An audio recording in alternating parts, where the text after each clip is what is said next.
여러분 안녕하십니까. 만화인 뉴스입니다.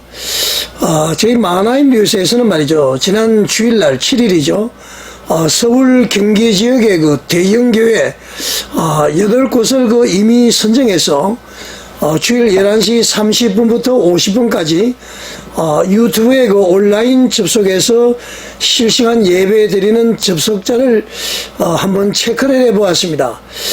결과적으로 말이죠, 참으로 놀라운 통계를 제가 보았습니다.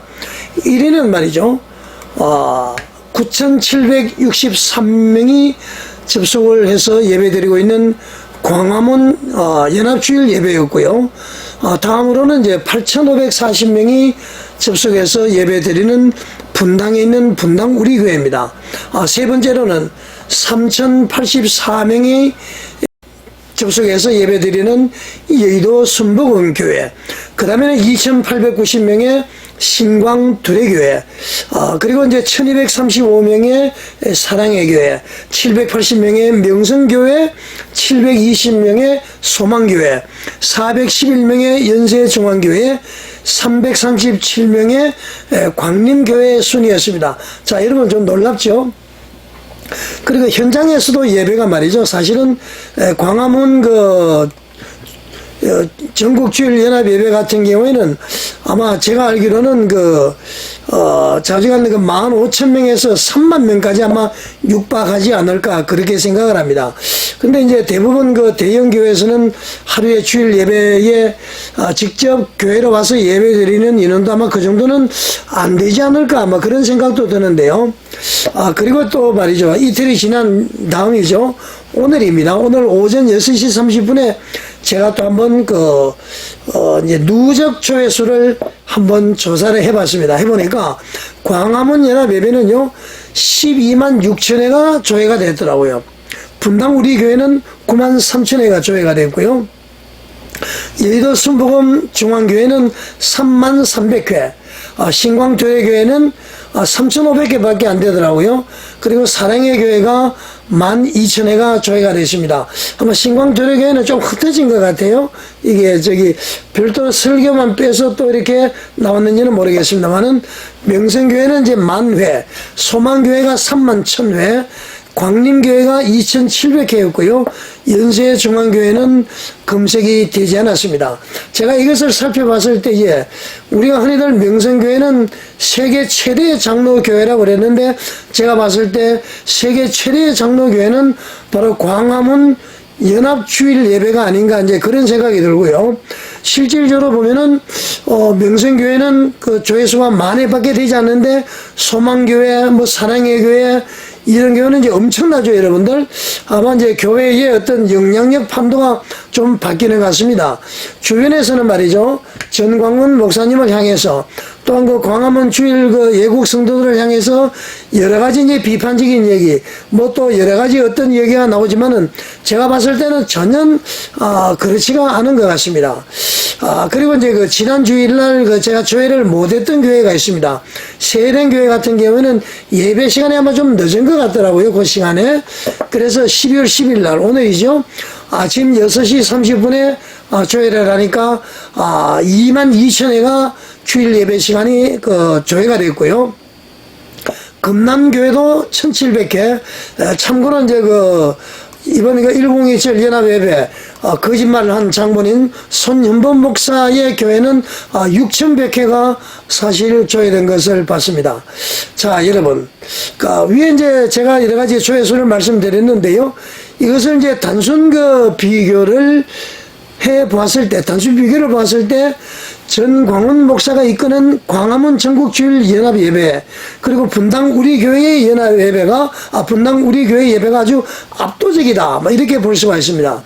아까도 조금 전에 얘기를 했습니다만은, 현장 예배는 말이죠, 다른 데는 제가 가보지를 않았지만은, 이 광화문 연합 예배는 영상으로 다 시청할 수가 있고 한번 가본 적이 있습니다. 그래서 1회 예배 시에 제가 볼 때는 정확한 인원은 모르겠는데 최소 15,000에서 30,000에서 40,000명까지 광화문 전국 주일 연합 예배를 드리지 않나 그렇게 생각을 하고요. 현장에서도 예배가 광화문 주일 연합 예배가 가장 큰 규모인 것 같습니다. 자, 여러분 이제 보니까 말이죠. 광화문 주일 연합 주일 예배는 사실 서울의 명소로 자리매김을 했다. 이렇게 볼 수 있는 거 아니겠습니까? 자, 여러분 이게 이제 여러 가지 교회의 그 예배 조회수를 봤을 때 광화문 전국주일 연합 예배가 아까도 얘기했습니다만은 서울의 명소로 완전 자리를 잡은 것을 넘어서 한국 교회를 주도하고 있는 것이 아닌가 그렇게 생각을 합니다. 사실 애국운동에서 소위 말하는 대형 교회에서 나오지는 않는단 말이죠. 강대상에서 뭐 아무리 애국을 외치고 기도하고 해도 말이죠. 뭐 행동으로 옮겨야 되지 않겠습니까? 우리가 돌들의 소리 지르기 전에 우리 한국교회가 지금 위기로 타고 있잖아요. 이럴 때는 우리가 나와서 기도드리고 예배드리고 뭐 우리 교회 성도 너희 성도가 아니라 연합 예배는 드리고 말이죠. 힘을 하나 합치고 그렇게 해서 이제 우리가 해나가는 것이 하나님의 주님의 뜻을 이루는 것이 아닌가 저는 그렇게 생각합니다. 자, 특별히 말이죠. 광화문 주일 예배는 성도들이 말이죠. 주말에는 토요일이 주말이죠. 주말에는 애국 집회를 하고 그 이튿날 주일은 광화문 이성만 광장에서 예배를 드림으로써 말이죠. 아주 자유분방한 가운데 신앙생활을 하는 것으로 볼 수 있습니다. 그렇게도 보였습니다. 제가. 그래서 교회 생활에 염증을 느끼거나 교회 내의 성도 간에 그리고 목회자 간의 갈등으로 시험이 드신 분이나 또 요즘 가난한 성도가 많잖아요. 가난한 성도들이 젊은 사람들이 많이 나옵니다. 이 가난한 성도가 되시는 분들은 말이죠. 자유로우면서도 어떤 틀에 박히지 않는 그런 성령 충만한 광화문 전국주일 연합예배에 참여하는 것도 신앙생활에 있어서의 한 방편이 아닌가 그렇게 생각을 합니다. 교인들 간의 갈등, 목회자와의 갈등, 그리고 교회 생활에 염증을 느끼고 또 뭐 가난한 성도 되지 말고 말이죠. 이렇게 이제 자유로우면서도 성령 충만한 광화문 전국주일 연합회에 참여 한번 해보시는 것도 신앙 믿고 바라보는 하나님을 바라보는 삶을 사는데 도움이 되지 않을까 그렇게 생각을 합니다. 특히 말이죠. 여러분들 잘 아시겠지만은 지금은 뭐 비상시국 아닙니까?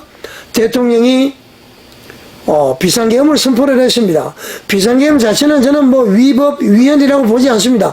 단지 국민들에게 마음의 상처를 줬다는 거 말이죠. 그래서 지금 사실은 보수 우파와 괴를 같이 했던 윤석열 대통령이었습니다.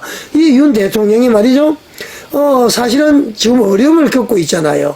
윤 대통령을 돕는다는 목적이라기보다는 한국교회를 위해서 자유민주주의를 위해서 모두 광화문으로 나와서 죄를 뒤집어 쓰고 굵은 베옷을 입고 마음에 말이죠. 기도해야 된다. 저는 그렇게 생각합니다. 여러분들은 어떻게 생각하십니까? 만약에 말이죠. 가난한 성도들 중에서는 또 교회 생활에 염증을 느끼거나 목회자와의 관계, 성도들과의 관계가 참 마음의 고통이 된다면은 기성교회에서와 같은 예배 순서 신앙생활을 하고 싶은 분들은 말이죠. 광화문 전국주일연합 예배 외에도 분당 우리 교회를 제가 추천해 드리고 싶습니다. 분당 우리 교회 말이죠. 조회수도 엄청나잖아요. 그래도 와서 예배드리는 분도 많은 걸로 알고 있습니다. 자, 정리를 한번 드리면은요.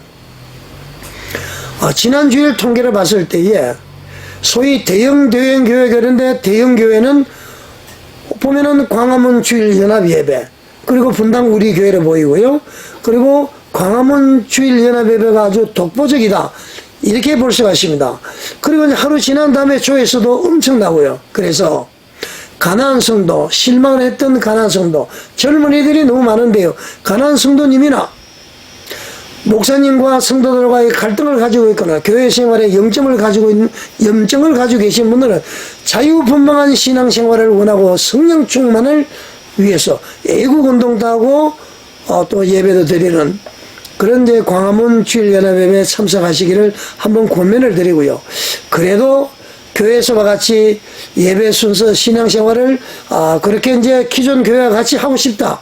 그런 분들은 저는 분당 우리 교회를 추천해 드리고 싶습니다. 자, 여러분 시청해 주셔서 감사드립니다.